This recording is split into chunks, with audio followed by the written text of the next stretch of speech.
everyone, it is Kelly again. I know it's been kind of a while since I've seen you guys. There's a reason for that. Unfortunately, my roommate got a little too friendly with my head, and one of my other hinges isn't quite doing so hot. I'm working to fix it, but you're not gonna see my jaw move, unfortunately, because it's not doing so hot right now. So, apologies for that. But something I want to talk about in the fandom today is mindsets. How people think in the fandom and how that might be a little different than what you're used to outside of the fandom. One thing I like to say is that in the fandom, opinions are very, very concentrated. Middle grounds are very hard to find. So that kind of extends into every kind of mindset that you find outside the fandom. Inside the fandom, it tends to be a bit different. So let's go into some of the mindsets that you're going to find inside the fandom and how they may be a little bit different than outside the fandom. All right, let's go.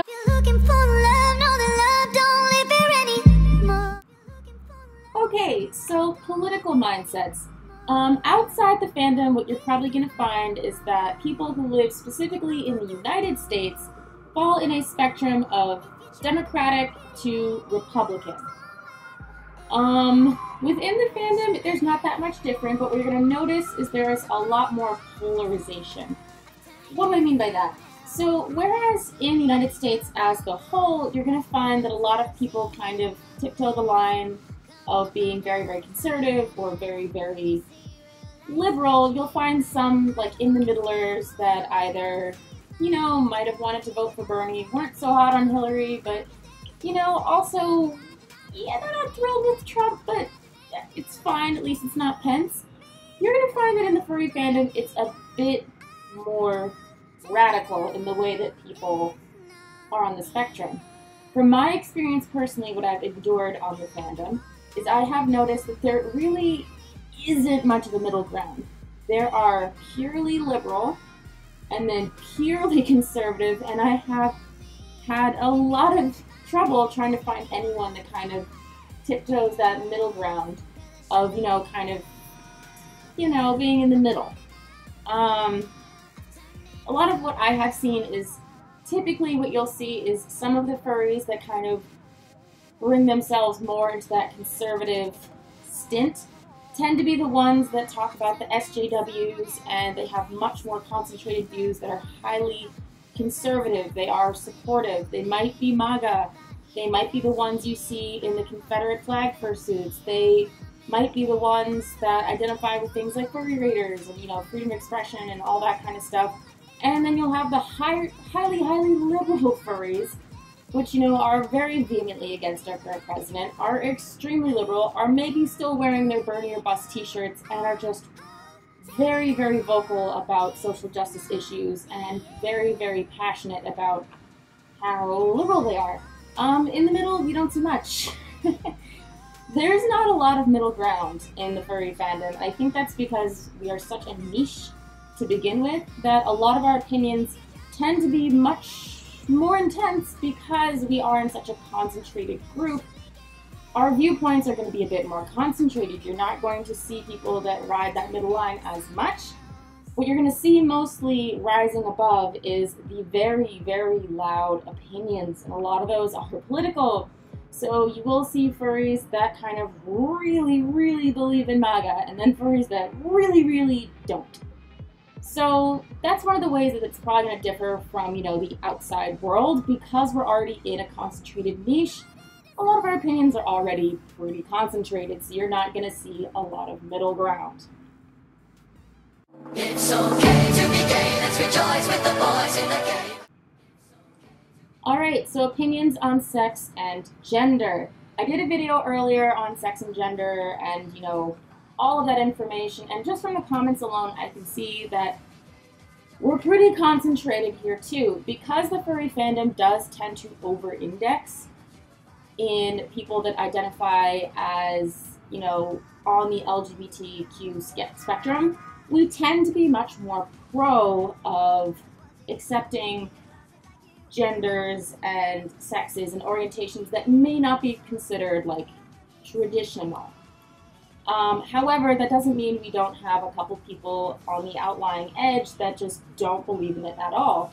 However, what you're going to find mostly in the furry community is you're going to see much more characters that, you know, maybe identify as demi girl, demi boy, non-binary, gray, gender, trans male, trans female. There's going to be a lot more of those more new age ideas of gender and sex expressed because we tend to over-index higher in people that identify that way. And, you know, that's really cool. I mean, it kind of puts a lot of us on the forefront of those new ideas because a lot of us are kind of exploring that right now. A lot of our fandom is pretty young right now, and a lot of them have open minds. So what you'll notice is in many discussions of genders and sex and orientation and all that cool jazz, we tend to be more on the pro side and the forward-thinking side and the accepting side rather than the there are only two genders, male and female side. So that's a cool thing, and that's kind of a positive. So yeah, you're probably more likely to bump into someone who identifies as gay and gray gendered or non-binary in our fandom than you are just out on the street. So sexuality. We had to at least cover it. I mean, come on. Come on. So chastity and sexuality and how we talk about it. How do furries tend to do that? So, as you can probably guess, we tend to be a whole lot more accepting and liberal of the idea of sex and ways you can have sex and things that we consider sexy than your average person. We have a whole host of fetishes that are associated with our culture. Not that that is a bad thing.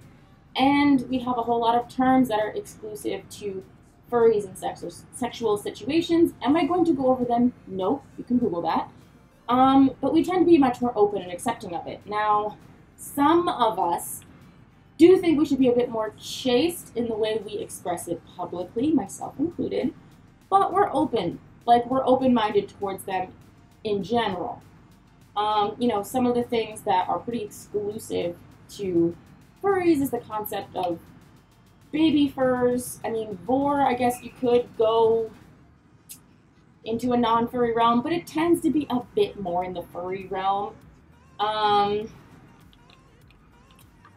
The idea of fursuiting is also more of a furry thing, as well as really any of those more specific to furry culture fetishes.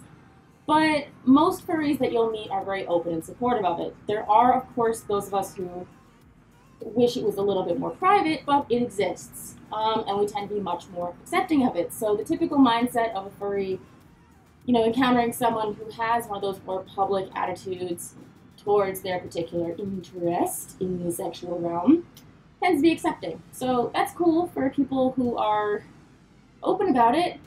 Where it's less cool is, you know, when news reporters try to ask us questions and maybe someone is really open about it. But otherwise, it's an overwhelmingly positive thing. Yeah.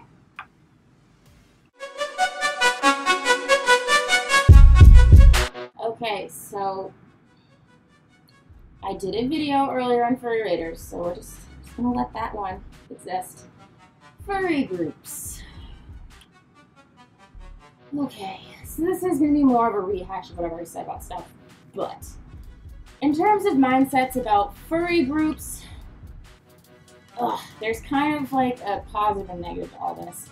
So most furries do cling to groups to achieve certain actions. There are beware groups to put out bewares on artists or customers. There are groups like Furry Raiders who started out as a support group for people on Second Life. They've kind of taken on a persona of their own. There's Antifa that I think has come out pretty much to go directly against Furry Raiders. And then there's a whole host of different like special interest groups within the furry fandom, either to combat something that is negative, to try to create something positive for others in the community, and a whole mix of that in between.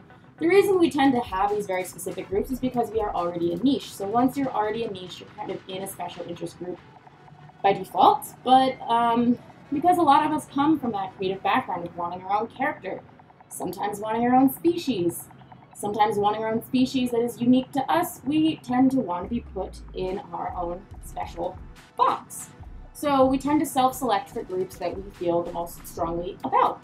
So while that doesn't really work with beware groups, actually no, it does, because actually now that I think about it, beware groups are kind of self-selecting for people who really want to be heard about negative experiences they had and try to better the community by warning people. While this, in theory, is good, in practice, not always so much. Groups like Furry Raiders, I believe, started with good intentions. I don't know the current state of the group now. I know there's been some kerfuffle recently about certain members behaving badly, but you know, groups like that were built to help and be positive. Like I mentioned previously, there were groups in existence like the Burned and Frozen Furs.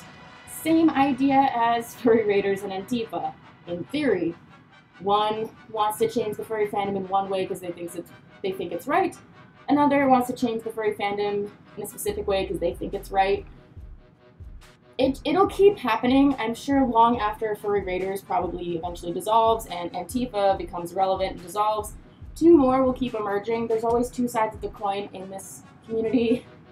Interestingly enough, there's the people who want furries to be represented as one thing, which is probably more liberal and freeing and open and accepting, and there's going to be the other side that wants us to be more modest, controlled, publicly acceptable, and that's just going to continue to happen through furry history regardless of what happens.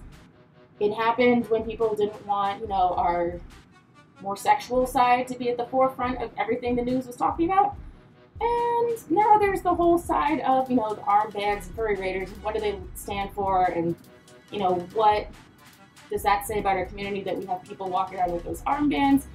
It's gonna keep going on until all of us are dead, or in my case, perpetually dying. So, no matter what happens, groups are always going to be a really big part of the furry community, and they're always going to be split. In my opinion, there's never going to be a middle ground there, I don't think, not whatsoever. You're always going to have the highly separate groups of, we want you to do this freely and we think it's okay, and really don't want you to do this freely because we don't think it's okay. The names are going to change, the campaigns are going to change, but the feelings and the sentiment are going to always be the same. So we're pretty much going to be perpetually fighting about something, because that's kind of just what furries do.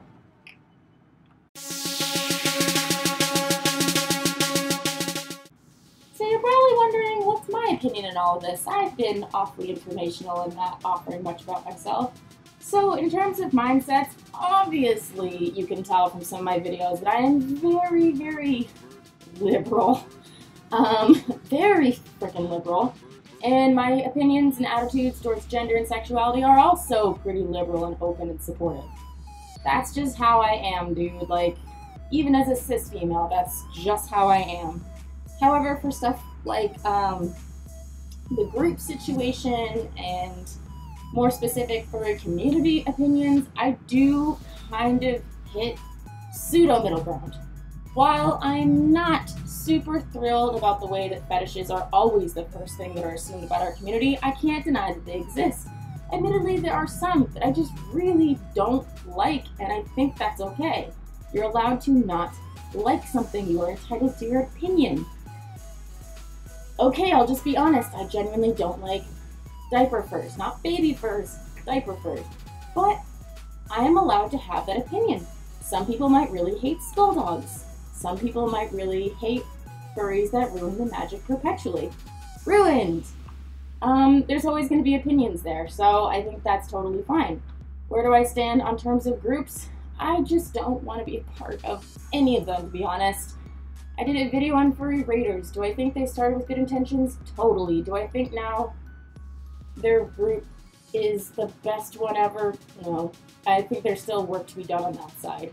But I also think Antifa has work to be done, because like the Frozen and Burned Furs, we're seeing that neither side is doing a particularly great job of doing exactly what the furry community needs. It's very segmented and extreme, I think there needs to be a middle ground, but being a furry, I know there's never going to be one. So that's my opinion. I hope this video was in some way helpful or educational.